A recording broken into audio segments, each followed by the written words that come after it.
I just took a shower and almost accidentally put face wash in my hair. That has nothing to do with the video. I just thought you guys should know. Hello ladies and men and all of my non-binary friends. The LGBTQ community. It's actually the LGBTQIP2 SAA. I've actually never heard of Two-Spirit. I'm gonna have to do some research. So I have a lot of friends within this community. It's become more recognizable in our generation than it has been in any other previous generation, mostly because of the inclusivity of millennials and Gen Zers and all of the coming generations. Hopefully it'll just become more and more inclusive so that people within this community feel more comfortable being themselves and coming out, where it's not a big deal anymore. I think on a large scale, LGBTQ people have the most problems with society just because we're still locked into the heteronormative society that is run by old people in the government, This is gonna be a funny video, I promise. One of the peoples in the acronym that I have as friends is B, bisexual people. All of my friends that are bisexual, I don't care. Not in a sense of oh, I don't care about you and what your problems are, but mostly in a sense of you wanna go grab lunch? Yeah, sure, but I'm bisexual. Yeah, anyways, I was thinking pizza. It doesn't have the shock value anymore. And to be very fair, it shouldn't. There's a bird outside my window. Shut up! Anyways, moving on. It shouldn't be shocking to people anymore what genitalia other people put in their mouths. And it's none of your fucking business. I've seen people put way more shocking things into their mouth than the same sex's genitalia. The same sex's genitalia should be way down here on the shock scale of things that you could put in your mouth. People swallow swords. It's pretty fucking backwards if you ask me. Anyways, getting back to my original point, I have a lot of bisexual friends. And a joke I hear a lot when I'm hanging out with said bisexual friends is, oh, so you're 50% gay and 50% straight. Which apparently is fucking hilarious. I don't think it's hilarious, not necessarily because it's offensive and degrading to a whole group of people, but rather the logic of that phrase, 50% gay, 50% straight.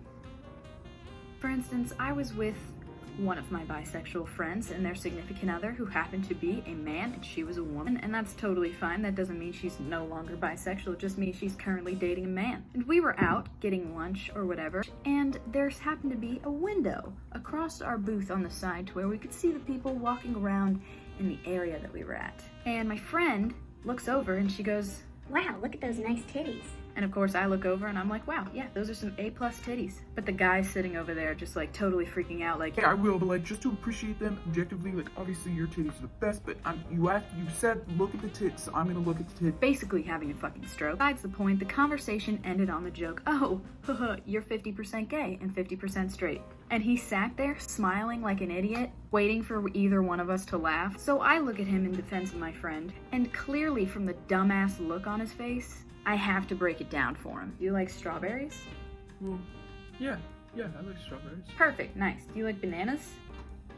Yeah. And at this point, I can see his brain making connections, but not enough to know that I'm about to blow him out of the fucking water. So you only like bananas half of the time and half as much as you like apples and vice versa. Ah. Sexuality isn't a black and white cookie. You can't take a bite of the chocolate side and be like, chocolate. You're not taking a bite of either side, switching back and forth based on your preference of the day. Bisexuality is only like black and white cookies if you take the whole box of black and white cookies and maul them all down at once. They don't wake up every other day and just go, today would be a nice day to like men. I think a general complaint, not just from bisexuals, but from the LGBTQ community in general, is that the older generations do not understand them. The older generation has issues with labels. It's something I even hear a lot when talking to parents of my friends or older family members, and specifically when involving the LGBTQ+ community within that. Parents of friends are always trying to be very decent about their views, even though they're extremely controversial and most of the time offensive. They always just stick to that golden rule of, if you don't have anything nice to say, don't say it at all. Yeah, my friend Timmy's gay.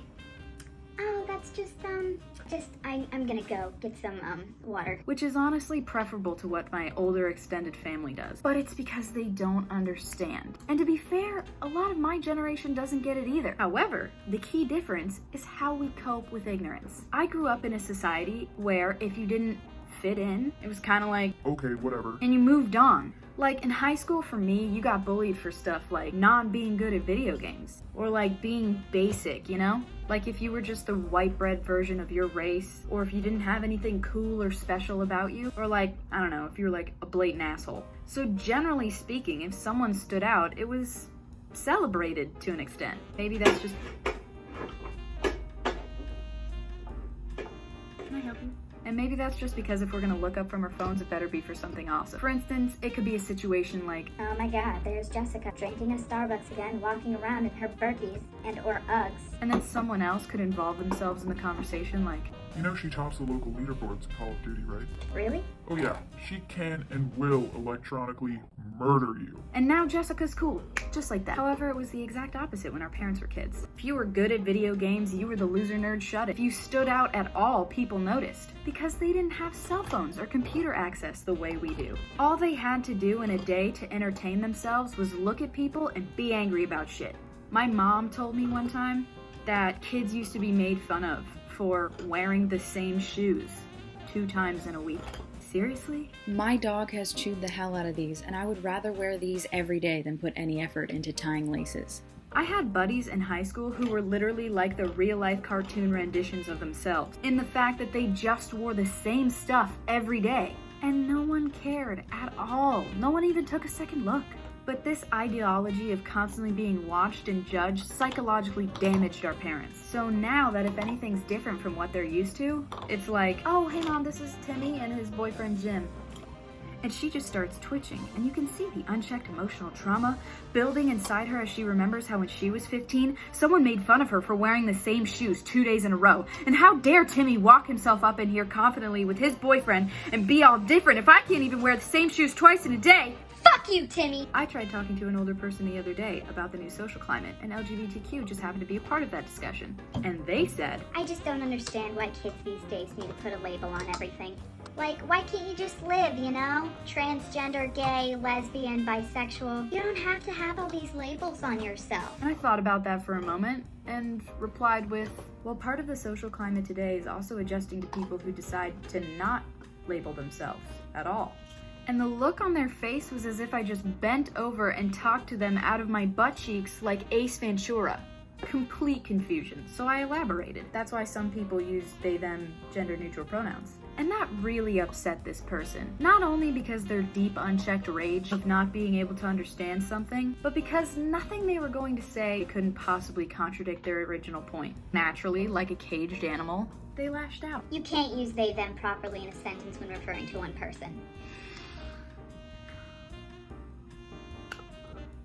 I'm sorry, have you ever read Anthem? And I'm pretty sure all the lovely people listening to this story right now understood that throughout this story, though I've been using they, them pronouns, that I have been referring to just one dumbass person, and not multiple people with the hive mind of outdated views. The older generation has issues with labels. Not all of them. Some of them are really cool to them. Male, female, white, legal American. The legal is an important distinction. And Mexican if and only if it's immediately followed by food. The older generation's outlook on labels is really interesting to me because we both think they're not important. You know, like they don't want us to label ourselves as any sexual orientation, and we don't give a shit either way. The mentality is wholly that of, You don't need all these labels. Unless I can't understand it, then you must put yourself within my box of understanding, or I'm gonna get angry. it's childish. Like when a kid doesn't understand math, the more they try to understand it, the more angry they get, until they just blow up and they're like, Why does this one have to be labeled with an X? you are only allowed to have the pre-approved labels. And mostly they don't want labels for us because they never felt empowered by them. They associate label with reputation. And back then, if you got a reputation for yourself, living it down was impossible, which generally has a negative connotation. Like anymore, we hear the word gay and we're like, Oh my god, I love Queer Eye. but they hear the word gay and they're just like, stop! So when they see us in our parades with our pretty rainbows, taking control in a rising power from who we are rather than running with our tail between our legs, there might be a little bit of jealousy. Labels aren't important. Anyways, I tried to keep that video as lighthearted as possible. I don't know if I did a good job. But the moral of the story is, if you don't understand it, do some research Like, educate yourself before making an opinion on it. And realize that life is all about changing viewpoints as new information arises. Did you have fun annoying me while I made the video? Homophobes, unsubscribe! And I will maybe see you next week.